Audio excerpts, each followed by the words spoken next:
tell you made my day. It was lovely. Thank you! I loved hearing the stories, I loved hearing the coincidences, and I loved hearing your admiration. So thank you very much. Well, we talked about, we shouted out to some of your past projects, but I know one of the reasons you're here is because we got The Fanatic hitting theaters this month. How many saw that? Woo! Yeah, cool. Yeah, Yes. a little screening last night here at Fan Expo Boston. Now, I gotta say, my friend, a good friend of mine is Anna Goya, who was in the film with you. So I reached out to her naturally, and I said, do you have any dirt on John Travolta? And she's like, honestly, no, he's a pro. She said the wait took a little long, and you liked to improv at the end of the scenes, but that's all she gave me. So the wait Before and after scenes, I like to improv, especially with this character. Because as you know, you saw it with your own eyes, the people that saw it last night, he's a very unusual guy. So it took a little bit of warm-up to get into the zone of his thinking and to improvise his thoughts. So I did like to improvise before and after. Nice. Yeah. Now, for any of you who don't know, John plays a character named Moose who's a fan, but I think the fan thing gets a little out of control. Well, this is the deal. As we could say. Everybody here who is a fan, I'm a fan, and I know you guys are fans, and I think you have to be a fan in order to expect to be someone a fan of yours, because unless you have admiration and love for people, it doesn't work. So I gave all my love to this character, all the understanding I have of being a fan, and he's not really a professional fan. He's an honest to goodness fan. Everything he collects, he's not selling. He's going to keep, for his life. Is how I created him. However, he's been bullied his whole life, and he's been mistreated because he's eccentric. He's a little unusual. But when his favorite movie star mistreats him, he does not know what to do. He just is confused and discombobulated by the idea that his favorite person in the world could possibly want to hurt him. So that's where it moves into kind of a thriller and a horror at the end. And those of you who haven't seen it, I think you'll love it because you'll understand it. And I understand it from all sides. But anyway, any parts of that maybe you brought from your personal experience? Have you had any fan that I've had have all been from a very good place. They've loved me and I've loved them. And this is only created for drama's sake. Otherwise there'd be no story and there'd be no kind of fun thing to watch.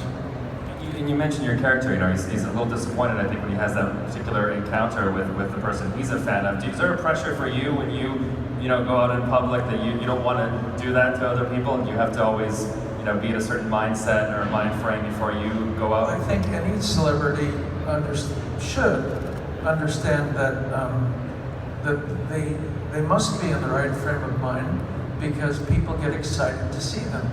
And therefore you have to respect the idea that you're important to them and you may change their lives. So anything you do or say or behave in the movie, the movie star, played by Devon Sawa, is actually a good person, but he's not a good celebrity. He misbehaves as a celebrity, and although my character as the fan goes over the line, so does Devon's character goes over the line. So we're both misbehaving really in this movie, and that's what I think is interesting about it. And your girlfriend Anna plays a fabulous character. She's a photographer, a professional photographer, and really has a sweet, soft spot for my character, and tries to protect him and guide him, and maybe thinks it's not a good idea to go into this movie star's house. Invade his privacy on that level. So anyway, it's very intriguing and fun and interesting. And Fred Durst directing. If you're familiar with him, came to fame with a lot of videos, music videos, and he showed his talent as a music video director. as well as he created the Limp Bizkit character. But his first love was actually film. So he reached out to me, this is 10 or 15 years ago, to say, would you ever be willing one day to investigate doing film with me? And I said, sure, if you had the right material, let's talk about it. So it took him years, but then he wrote this story based on his experiences and based on, loosely on people he knew. So he presented it to me 2 years ago, and I had the good fortune to be able to raise the money to do the movie, which was not an easy movie to convince people to do, because it doesn't look like the kind of movie that a studio would do. But I knew better, and I got it together for Fred and I to do it. Yeah. You were just some great, give it up. Thank you. Some other great directors that you work with, talking fandom and being a fan, what are you a fan of? What would you, is it like Star Wars or Marvel, or what are you a fan of anything in particular, music, a certain band?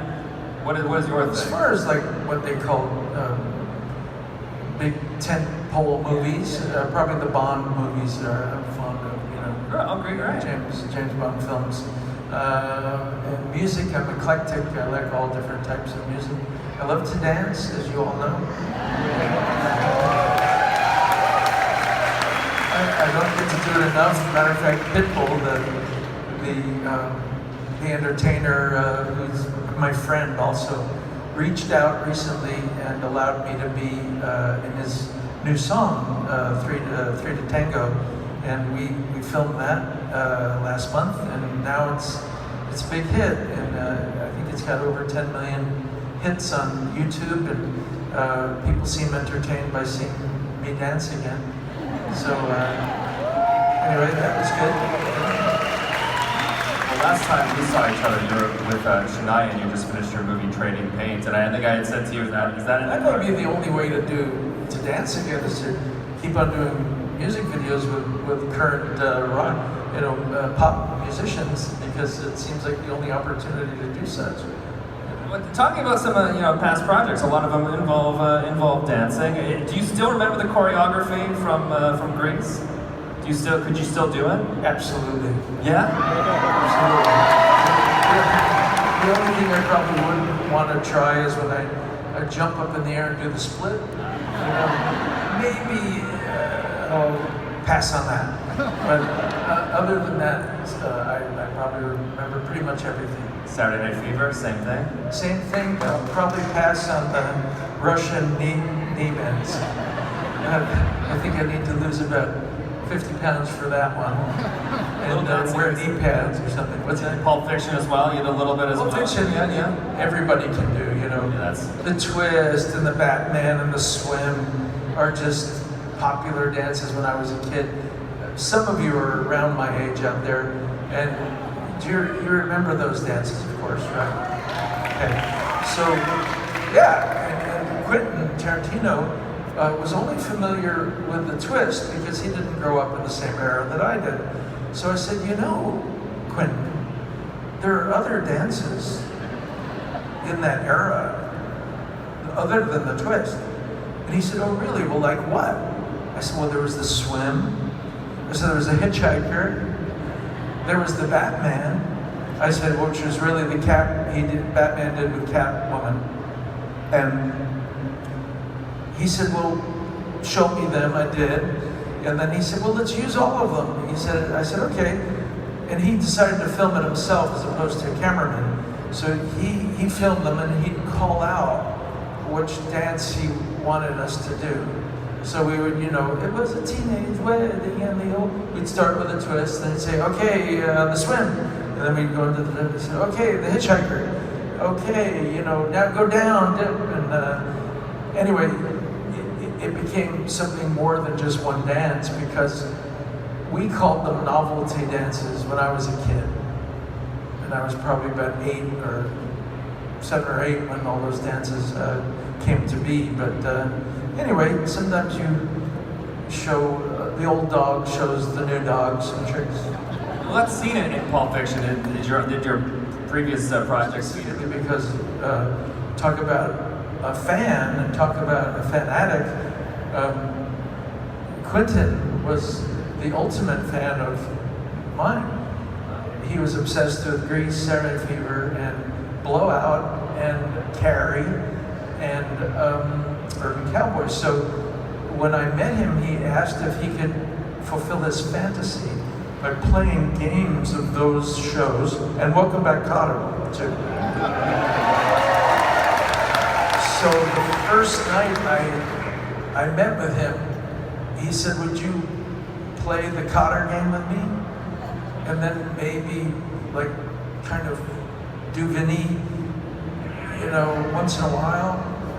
And so I said, sure. So we would play the game, and of course it was utterly simple, you know, that you spin the thing and, you know, you do something, and then I would say a line, and then he said, but I don't want to make a big deal of it, you just say the line, you know. I said, okay.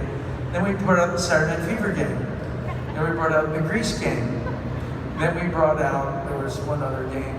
But anyway, the point is that he had a fantasy because he was a collector. He had all my memorabilia, he had all the games, he had the dolls, he had all of that. So it really was those films that lured him into using me in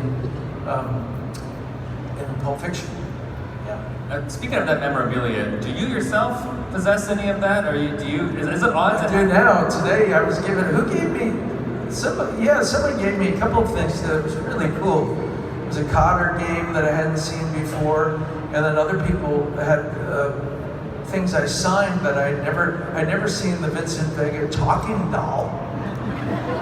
That was amazing. That he has all my dialogue. You press his chest, and there's all the dialogue that Vincent says. And I love that.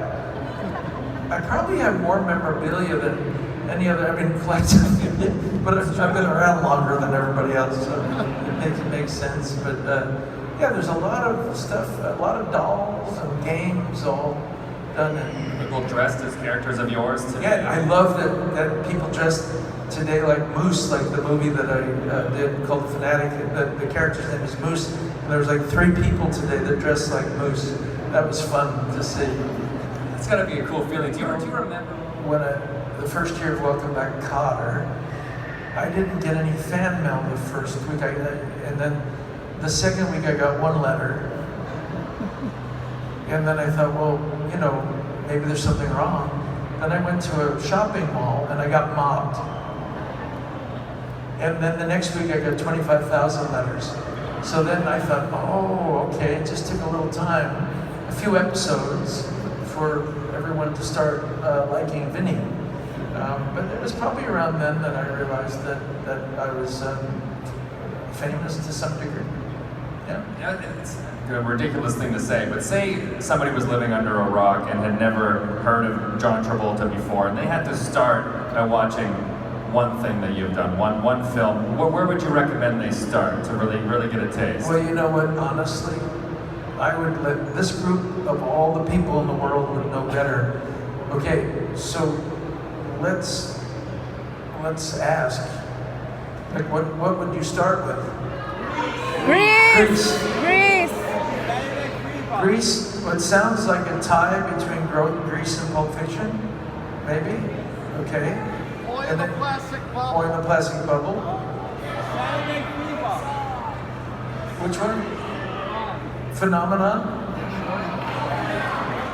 Urban Face Off. Urban Cowboy. Which one? Look Who's Talking? Yes. All those sound good to me. Is there one that's close and near and dear to your hearts, or you think I sort of kind of like all your children at this point where you really can't They pick a really favorite? are all my children. First of all, I want to thank each and every one of you for allowing me to have such a diverse career. Because without you guys supporting every move I made, including the more eccentric ones, like for instance, playing Edna in Hairspray. I mean, you have allowed me to have an actor's ultimate dream, which is to be able to play anything that they thought they could do well, and you've given permission for me in particular to do that. I mean, wild characters that I've been able to portray, and you guys have welcomed on Pelham 123 and Broken Arrow and Robert Shapiro and OJ. All those are very, wild characters. Michael.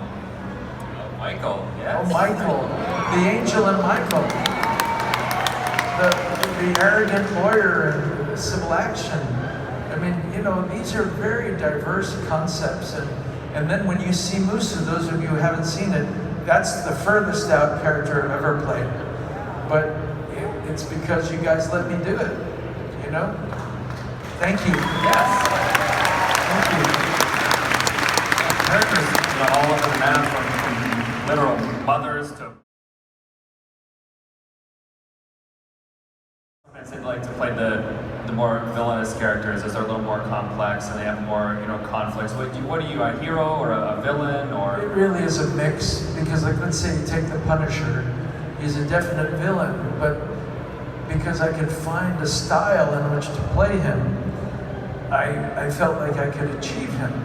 So there's no preference. It's just how good is it? How well is it written?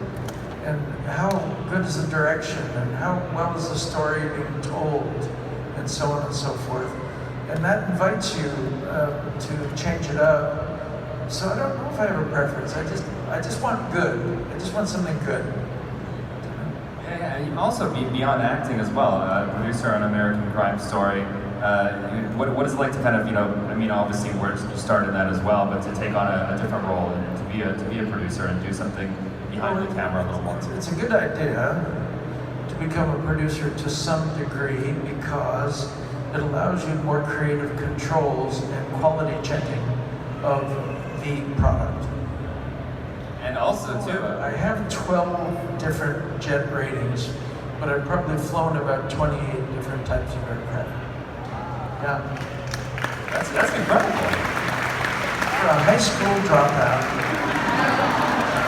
that ain't bad. Imagine what the teacher that said, John, stop looking out the window.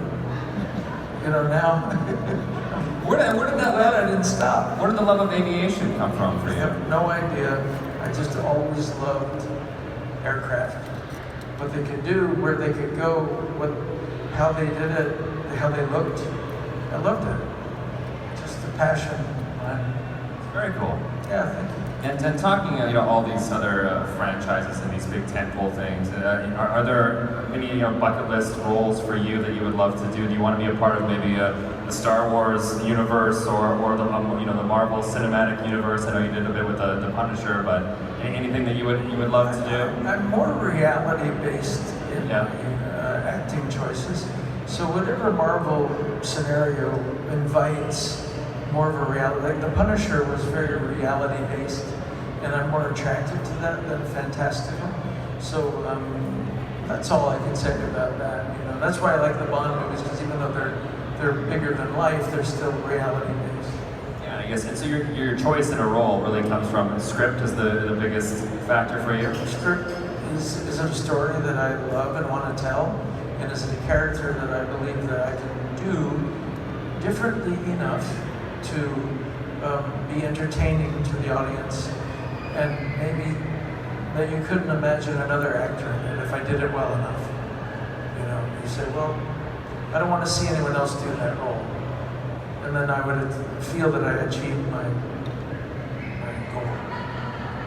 Feel free to not answer this as maybe it is slightly. I guess I really want to do now. You want to know if do you have like the outfit from Grease in your closet at home or Saturday Night Fever? I've always had the right to keep my wardrobe. Okay. And I've given it away for charities every time, So everyone, I don't own anything because I do it and I sign it, and then someone raises money for something.